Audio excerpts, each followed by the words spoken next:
لښکرو ته جنډو ته او جلسو ته حاجت نشته، لښکرو ته جنډو ته او جلسو ته حاجت نشته، د شمار سړي په کار دی خو د کار سړي په کار دی.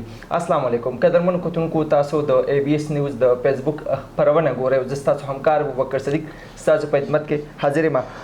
قدرمنو کتونکو، نن چې په دې خپرونه کې ما سره کوم شخصیت میلمه دی نو د ځوانانو سرلښکر دی او د پښتنو د زړونو یو بېتاجه بادشاه هم دی. یعنی زما مقصد صادق خان اچکزی یا صادق خان ادوزی دی. سر د وخت یو جهان مننه کوو چې د دومره مصروفیاتو باعث مو موږ ته ټایم راکړو او په خپله خپرونه کې تاسو ته هرکلی ستړي مه شي وایو. ستړی مه شي ورور، خدای دې قدر وکړه، موږ ورور یې ولې به نه یو، موږ په کار ځوانانو لښکر دی. صحیح. سر لومبۍ پوښتنه مې ډېره بنیادي ده چې خپل ابتدایي ژوند یعنی په خپل ماشومتوب را سره لږه شانته رڼا واچوئ او زموږ کتونکو د خپل ماشومتوب نه هم لږ غونته باخبره شي. ما د 15 سال ما عمر چې زه کاروبار ته راوتلی. ښه جي.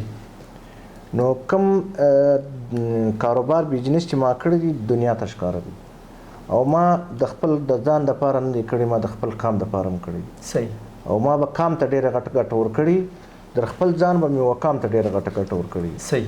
نو زه په خپل ژوند کې ما یو درد کتلی دی، هغه مې دا درد کتلی دی چې ورونه مې شهیدان شوي دي، پلار مې شهید شوی دی، په دغه عمل کې کړلی دی. نو دا درد در هر څه د دغه څه باوجود زما دا ژوند ما ترخ کړی دی په خپل حالات کې د ځوانانو دپاره، د ځوانانو یو محبت یووالي دپاره. صحیح. سر که ستاسو نوم وګورو، که د کوټې بلوچستان نه راواله تر د خیبر پښتونخوا پورې چې ستاسو کوم نوم دی نو هغه د سیاست نه دی. نن که موږ ستاسو چونکې اکټیویټیز وکتل نو تاسو سیاست ته راتلل غواړئ او باقاعده طور باندې تاسو تیارې روان کړي دي یا تاسو خپل تنظیم جوړ کړو، خپله پارټي مو جوړه کړه، نو آیا دا د وخت ضرورت شو که نه ستاسو شوق راغی او د سیاست کې باقاعده ډول باندې تاسو خپل کردار ادا کوئ؟ ورور دا بالکل دا خبره خو حقیقت دی، ولې زه مخکې بزنسمین وم. ما چې د سیاست ته لارې ته توقع جوړه کړه، ما د خپل قام ستونزې زیاتې وې.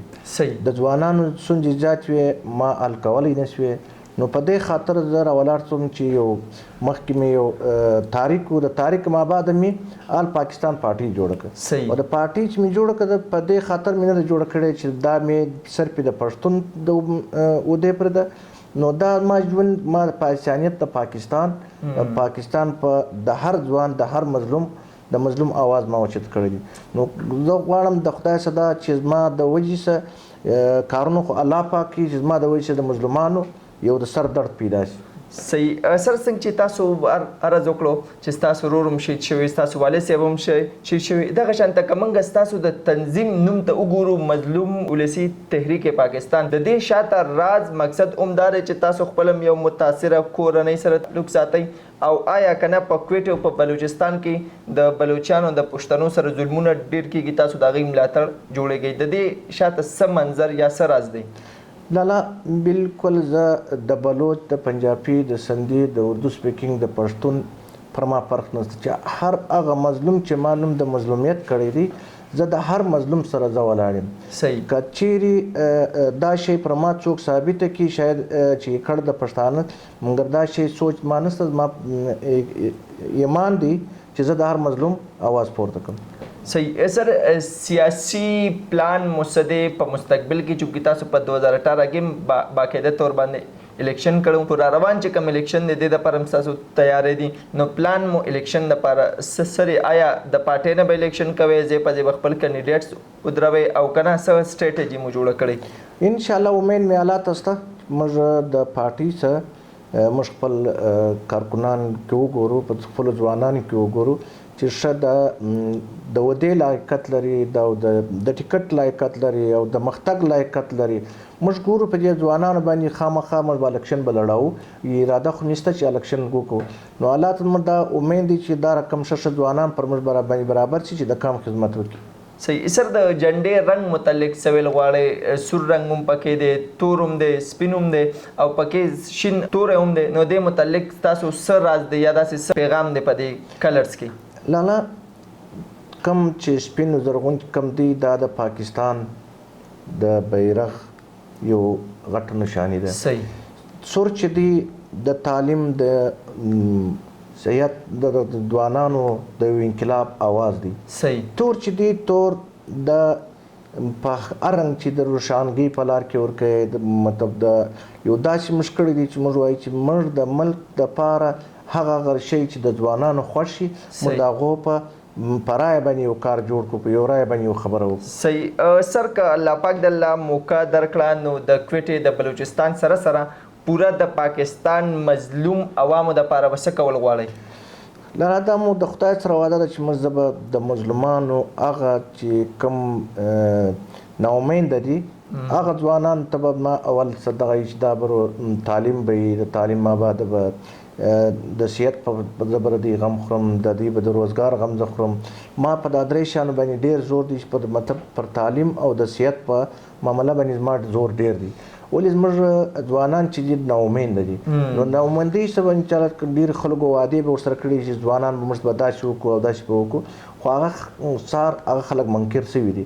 نو د منکرتوب په ځای باندې ما د الله سم دا وعده ده، ستا د تصرف سمیم دا وعده ده چې د نن او د سبا فرق به پر ما نه کېږي، زه به د هر ځوان سره خپل نشانه په شانه ولاړ یم. صحیح. سر نن سبا که موږ وګورو نو د فلسطین په مسلمانانو باندې ډېر ظلم شروع دی. نو صادق خان اچکزی د دې متعلق څه تاثرات او احساسات لري؟ دا ما یو زه خو په شدید الفاظ باندې د دې مذمت کوم. صحیح. او فلسطین چې دی دا هم داسې دی لکه زموږ د یو په حیثیت د مسلمانۍ یو کور چې نو موږ په خپله په کراچي کې د دې په خاطر باندې موږ د فلسطین په حق کې موږ د مظلومانو یو आवाज وچوتو. پر 28 تاریخ باندې دی یو پروګرام ایښی دی. ما الله ته دا امید دی چې په بلپور به ځوانان ساتم راکړي او دا موږ به په شانه موږ سره ولاړو د دې مذمت به هم کوو او د دې ته به موږ په هر درد و غم کې موږ د دې سره شراکت کوو. صحیح. سر ستاسو یو انټرویو مونږ نن وکتله چې په هغې کې تاسو وایي چې مطلب ستاسو عمر د 14 کاله و چې تاسو د خپلې معاشرې د فلاحي یعنې په سوشل کارونو کې حصه اخیستې ده. نن پورې مو داسې د کویټې یا په خپل صوبه کې یا په خپله ضلع کې داسې څه کارونه کړي چې په هغې کې عوامو ته ډېره فایده وي؟ لالا دا خو ما د نن ساعته پورې ما په داسې د نشروت لپاره نه دي کړي، ما د الله دپاره کړي دي. شاید ما داسې کارونه کړي چې زموږ 50 کالو سیاست والا یوه ورځ باندې زما د یوې ورځې کار هم دی نه کړی. صحیح. خو ما د نن پر میډیا دا شی نه دی چلولی چې زه د خپل نام دپاره ما یو کار کړی دی. ما د رب دپاره کړی دی، د خپل کام دپاره مې کړی او د دې دپاره مې نه دی کړی چې زه خپل شهرت په پیدا کړم یا زه خپله یو داسې په ما چې څه کړي دي دغه مې د الله دپاره کړي. صحیح. سر په اخره کې ځوانانو ته په خاصه توګه باندې تاسو څه پیغام ورکول غواړئ چې هغوی یو خپل روښانه سباون په کوم څیز کې ځان لټولی شي؟ ځوانانو ته ما اولین ساعت مې دا دی چې دوی د خپل تعلیم څخه فایده حاصله کړي. چې کم ځوانان بېروزګاري لري یا په غلطو لار روان دي یا په دا چې خپل محنت وکړي. محنت د انسان دپاره نه عیب دی نه د عیب لار ده. نو ما ستاره تصرف څه ودی ته اول خواسته دی چې د نشو څخه لرې وګرځي. دوم مې دا خواست دی چې تعلیم وکړي، تعلیم مور او پلار چې پتا پیسې خرابوي خواري در باندې کار یو څوک ته څه جوړوي نو دا تی ضایع کوي.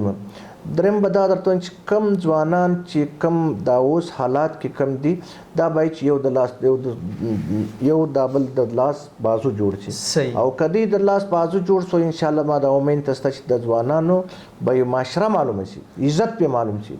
کچیر دی دا رقم سره پیدلی لکه دا کم چې زموږ اوس پارټیانې دي یو په یوه پسې خبره کړې ده بل په بل پسې خبره کړې. در خبرو بجای چې دوی دا یووالی راولي د ځوانانو محبت چې سره یو کې انشاءالله کامیابي به د هر ځوان. صحیح. سر په اخره کې زمونږ ټولو کتونکو ته څه پیغام ورکول غواړئ؟ ټول کتونکو ته ستاره تصرف سماول خو سلام علیکم وایم، ګردو ورونو ته په خیر وایم چې خدای مو آباد لره. خو موږ یو داسې مظلومیت نوم پورته کړی دی باید چې د هر ځوان سره موږ دا دغه دی هیله ده چې دوی موږ سره شانه په شانه ودرېږي که چیرې موږ په غلطه لارو دوی به مې راګرځوي که په ښه لارو دوی به زموږ سره سپورټ کوي او ملاتړ به جوړوي. ډېره مننه قدرمنو کتونکو د حاجي صادق خان علیزی صاحب یو نړۍ مننه کوو چې د دومره مصروفیاتو باعث هغوی موږ له دومره خپل قیمتي وخت راکو او حقیقت خبره دا ده چې ډېر ځوانان د سر په ویډیوګانو باندې په ټیک ټاک په مختلفو هغوی خپل د دې هغه ایټیچیوډ او د دوی هغه لایف سټایل یا د دې هغه تګ و دو چې د کوم سټایل دی نو هغه په نړۍ کې مثال نه لري. انشاءالله تعالی وخت تر وخته به موږ راځو د سره به دغه خپرونې کوو انشاءالله. ورکې اجازه ستاسو همکار ابوبکر صدیق د لوی الله په امان.